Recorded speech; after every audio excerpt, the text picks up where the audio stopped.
आज की कहानी है अमेरिका से सुदर्शन प्रियदर्शिनी की आचार संहिता। सुनिए वैदेही के स्वर में। नाहर जान गया है कि उसने एक अलिखित आचार संहिता पर हस्ताक्षर किए हैं। वह यह भी जानता है कि ऐसी आचार संहिता का दंडभोक्ता वह इस देश में अकेला नहीं है। उस जैसे बहुतेरे सिरफिरे हैं जिन्होंने उसी की तरह कहीं मायावी गोरी चमड़ी के तहत अपने स्वार्थों की पूर्ति के लिए अपने ग्रीन कार्ड के उपनिषद रचे हैं। नाहर उन संहिताओं के हाथों चाहे उतना न बंधा हो, किंतु उनकी उप संहिताओं में अवश्य जकड़ गया है। हमारा परिवार एक न्यूक्लियस परिवार होगा। कोई तुम्हारा संबंधी या माँ बाप हमारे घर में नहीं रहेगा। हाँ, मिलने आ सकते हैं। रहना होगा तो बाहर होटल में रहेगा। तुम्हारे हिंदुस्तानी दावपेच, नियम संस्कार, भाषा, किंवदंतियाँ या घरेलू रीति रिवाजों के लिए यहाँ कोई जगह नहीं है। बच्चे क्रिश्चियन बनकर बड़े होंगे और पलेंगे। तुम हिंदुस्तान नहीं जाओगे और वहाँ की बीमारियाँ लाकर अपने बच्चों को नहीं दोगे। प्रीनेचुरल एग्रीमेंट के तहत हमारी कोई भी समस्या हो तो घर छोड़कर तुम जाओगे, मैं नहीं। बच्चों का लालन पालन तुम पर और उनकी देख रेख आधी आधी।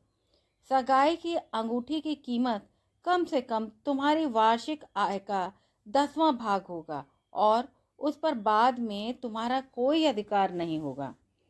विवाहेतर आचार संहिता कुछ इस प्रकार है। बर्तन साफ करना, कुत्ते की देखभाल, नहलाने से टहलाने तक। मुझे खाना बनाना नहीं आता और हिंदुस्तानी तो कदाचित नहीं। जब कभी तुम हिंदुस्तानी खाना बनाओ तो उसकी स्मेल का इलाज तुम्हें ही करना होगा। खुद हिंदुस्तानी खाने को चाट चाट कर खाती है। वर्ष में 2 बार छुट्टियों में बाहर ले जाना। वह अपने दोस्तों के साथ क्लब या घूमने जाए तो कोई रोक टोक नहीं होगी, लेकिन वह नाहर के समय पर पूरी निगरानी रखेगी। हिंदुस्तानी पतियों की टांग अड़ाने की और संस्कारी रोक टोक को यह लोग खूब अच्छी तरह से जानती हैं। ब्लडी इंडियन के हाथों अपने बच्चे नहीं सौंप सकती। हिंदुस्तानी माएँ बच्चों को संभालती कम और बिगाड़ती ज़्यादा हैं। कभी कभार तुम मंदिर मस्जिद जाओ तो जाओ, बच्चे साथ नहीं जाएंगे। धर्म के मामले में उन्हें हम कंफ्यूज नहीं कर सकते। आज उसे लगता है वह किसी मकड़ी के जाल में फंस गया है। एक हाथ से जाला अलग करता है तो दूसरी ओर से आ लिपटता है। अब आंखों के छलावे तो उतर गए, किंतु उनकी काई रोम रोम में लग गई है। कैथी को मैंने क्या समझा था और वह क्या निकली। वह सुंदर थी या है। काया के बाहरी पारदर्शी रंग के नीचे ऐसा क्या सम्मोहन था जो मुझे खींचकर इस गर्त तक ले गया।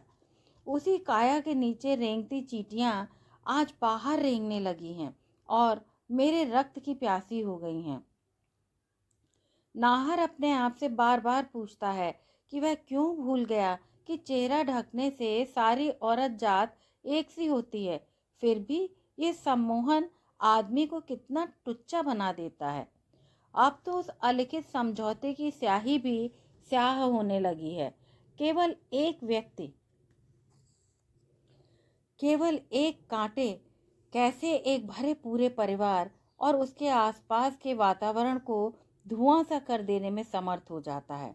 आज माँ और अपने चाचा ताऊ की आवाज़ें जैसे सुरंग में चिल्ला चिल्ला कर लौटने वाली अनुगूंज की तरह सुनाई देने लगी हैं। बेटा, हमारी छोड़, तेरी अपनी जिंदगी नरक बन जाएगी। अरे, संस्कार और शर्म की चीज़ इनमें नहीं होती। तो अमेरिका में पैदा हुआ होता तब भी शायद यह सब हजम न कर पाता। उस पर तू तो यहाँ पैदा हुआ है। तेरे चारों ओर तो संस्कार गुड़ की चाशनी की तरह लिपटे हुए हैं। कैसे निकालेगा उन्हें अपने तन मन से।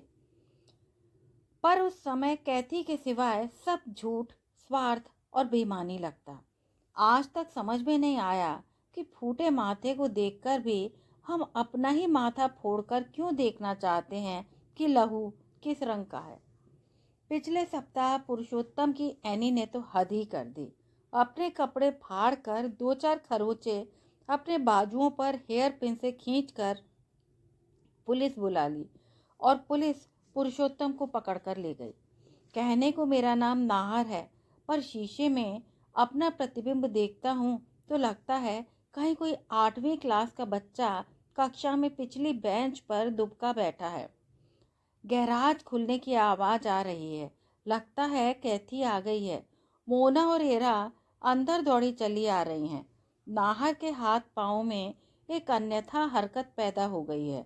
उसने फटाक से फ़ोन रख दिया है। नाहर माँ से बात कर रहा था। वह हमेशा घर के फ़ोन से ही माँ को फ़ोन करता है, क्योंकि जाने वाली कॉल का एकदम पता नहीं चलता, यानी लैंडलाइन से। सेलफोन तो नामुराद जान के दुश्मन हैं। आती जाती हर फ़ोन कॉल इनके दांतों में किरकिर की तरह अटी रहती है, जो गाहे बगाहे कैथी की नज़र की चुभन बन जाती है। तुमने सरिता को फ़ोन किया था? हाँ, क्यों? पर क्यों? यूं ही हालचाल पूछने के लिए। इतनी क्या आन पड़ी थी? उसने कभी मेरा हाल नहीं पूछा। नाहर मन ही मन बुदबुदाया और दांत पीस कर रह गया। उसका मन चाह रहा था कहे कि क्यों पूछे वह तुम जैसी चुड़ैल का हाल। नाहर स्वयं को कोंचना सीख गया है। वह स्वयं अपने आप को पहचान नहीं पाता। कितना बदल गया है। उसकी अपनी सोच और दृष्टि भी कितनी कुंद हो गई है।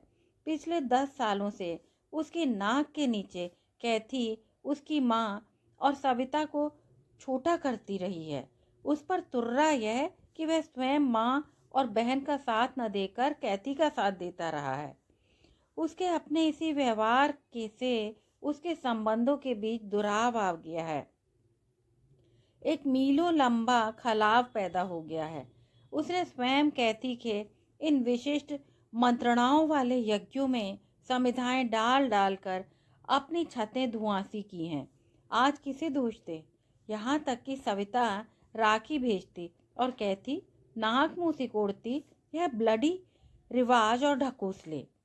वह ये सब छिपा कर जैसे अपने अंदर के दैत्यों से लड़ लड़कर अपना सामना करता।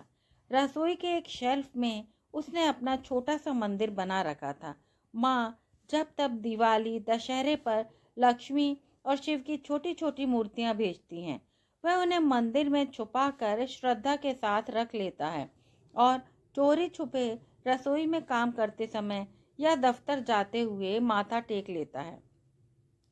कैथी के सामने तो त्योहारों का नाम तक नहीं लेता, क्योंकि तब वह उसे ऐसी हिकारत और निम्न दृष्टि से देखती है कि स्वयं त्योहार का नाम धुआंसा सा हो जाता है। पहले माँ दिवाली होली पर शगुन भेजती थी, मिठाई भेजती थी, पर उस शगुन का कैथी के हाथों अपमान होते देख उसने माँ को कुछ भी भेजने के लिए मना कर दिया था। उसे लगता है माँ की उम्र तो बीत जाएगी जब तक वह उन्हें विश्वास दिला पाएगा कि मैं वही बेटा हूँ। माँ, सब समझता हूँ, मुझे क्षमा कर दो, मैं अंधा हो गया था। उस दिन उसने वापस आकर पूछा था, क्या माँ ने फ़ोन किया था? नहीं तो तुम्हें किसने बताया? माँ ने? कहती बुदबुदाती हुई दूसरे कमरे में चली गई। स्पष्ट था माँ ने फ़ोन किया और कैथी ने उसे बताया नहीं। माँ अस्पताल में थी, हार्ट में पेन के कारण इमरजेंसी में दाखिल हुई थी। सरिता ने कई बार फ़ोन किया, पर कैथी ने नाहर को बताया तक नहीं। उसका सेलफोन कहीं भी मिल नहीं रहा था। उसी दिन कैथी ने बच्चों को नाहर के पीछे लगा दिया, उन्हें फ्लोरिडा वैकेशन पर ले जाने के लिए। बच्चों की कुछ दिन की छुट्टियां जो थीं। सरिता सेल पर फ़ोन करती रही थी, क्योंकि जब सेल फ़ोन मिला जिसे कैथी ने ही कहीं बच्चों के खिलौनों में छुपा दिया था, उसमें उसकी लगभग 20 कॉल्स थीं और माँ का अस्पताल में चौथा दिन था। उस दिन वह बहुत टूट गया था। उसे लगा वह किसी चट्टान के नीचे दब गया है और सांस नहीं ले पा रहा। स्पष्ट रूप से वह कभी सरिता और माँ को पता नहीं लगने देता था कि ये सब कैथी कर रही है। क्यों बहुत सालों तक तो स्वयं उसे भी कहाँ पता चला था। छोटी छोटी पहाड़ी तराइयों से इठलाती हुई सर्दी धीरे धीरे पगडंडियां उतरने लगी थी। एक बार सर्दी उतरती तो फिर उतरती और सब कुछ अपने पंजे में दबोच लेती थी। शेर के जबड़ों में फंसी प्रकृति भी सन्न रह जाती थी। लबादों पर लबादे चढ़ाकर दरवाजे से बाहर निकलना हो पाता था। ऐसे में अधबीच रात जब कभी उसकी आंख खुलती तो माँ आकर आंखों में बैठ जाती, जिसके परिप्रेक्ष्य में झांकती सरिता अपनी जवानी की उजाड़ पगडंडियों पर पुत बनी बैठी दिखाई देती। माँ की विवश आंखों में जैसे मेरी ओर एक दयाद्र दृष्टि, उस दृष्टि में विवशता, हाथ बंधे कैदी सी राहत के लिए मेरी ओर देखती और हताशा में लौट जाती। मैं बेचैनी में उठ जाता और आकर ड्राइंग रूम के गलियारे में इधर उधर आगे पीछे टहलते टहलते सवेरा कर देता। कैथी उठती और बिना कुछ कहे और पूछे उसकी त्योरियां चढ़ जाती। मुझे लगता मेरे अंदर कुछ उफनने को तैयार बैठा है। जिंदगी कभी एक रस नहीं रहती। धूप और छांव की तरह, सांझ और सवेरे की तरह पहलू बदलती रहती है। ऐसा लगता है जैसे बचपन में खिलौनों से खेलते खेलते आप बीच से उठकर बाहर चले गए हैं और वापस आने तक किसी ने सारा खेल बिगाड़ दिया है। इसी ने उस सब के बीच से बस बचपन चुरा लिया हो। यूं माँ ही नहीं, उस पुराने घर की पुश्तैनी भूरती हुई दीवारों में उधड़ी ईंटों के झरीटों से जो दूर की छतों पर पतंगे उड़ाते साथी दिखते थे, वह भी कहीं उम्र के सालों की तरह साथ छोड़ गए थे। पिछली बार जब माँ और सरिता आई थीं तो बड़ी कड़ाके की शीतलहर चल रही थी। उसे एक दिन के लिए बाहर जाना था। माँ को कहकर गया था कि वह उसके आने से पहले न जाए, पर उस मौसम में उसे पहुंचने में बहुत देर हो गई थी। मौसम पर भी जैसे उस दिन काली चढ़कर बोल रही थी। बर्फीली हवाएं, झकझोर देने वाला झक्कड़, असमय अंधकार ने जैसे सारे दिन का मुंह काला कर दिया था। रास्ते भर वह आशंकाओं में डूबता उतराता रहा था। वह जाना नहीं चाहता था माँ को छोड़कर, पर काम की विवशता थी। कैथी पर उसे तनिक भी विश्वास नहीं था। फिर भी वह नहीं सोचता था कि कैथी इतनी पढ़ी लिखी होकर इतनी ओछी और इतनी असंवेदनशील हो सकती है। कैथी अंततः वही निकली जो आज तक लोग अनुमान लगाते थे। माँ को नकारना एक तरफ, सरिता को तो वह ऐसे दुत्कारती थी जैसे वह छोटी बच्ची हो। सरिता की योग्यता, ऊंची डिग्री, उसकी भव्य नौकरी या तो उसे ईर्ष्या से डसती थी या उसे अपनी हीनताओं की ग्रंथियों से ग्रसित करती थी।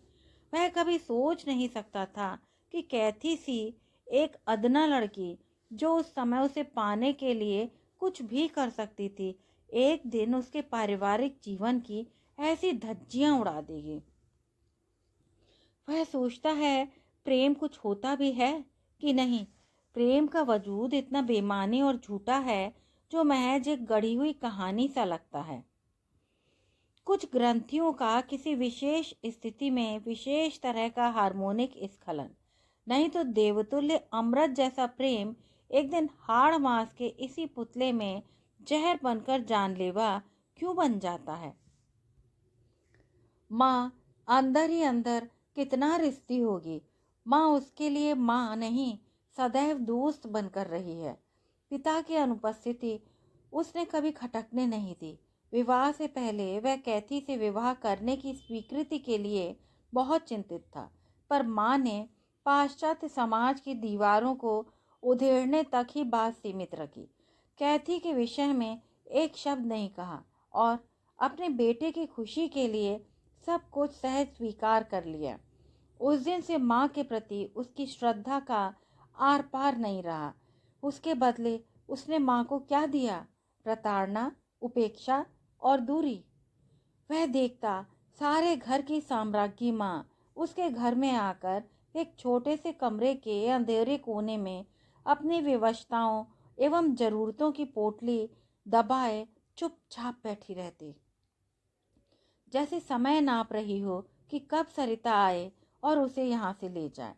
वह रोज अपने आप से लड़ता है, पर इधर कुआं और उधर खाई वाली स्थिति है। मन मसोसते मुट्ठियां भिज जाती हैं।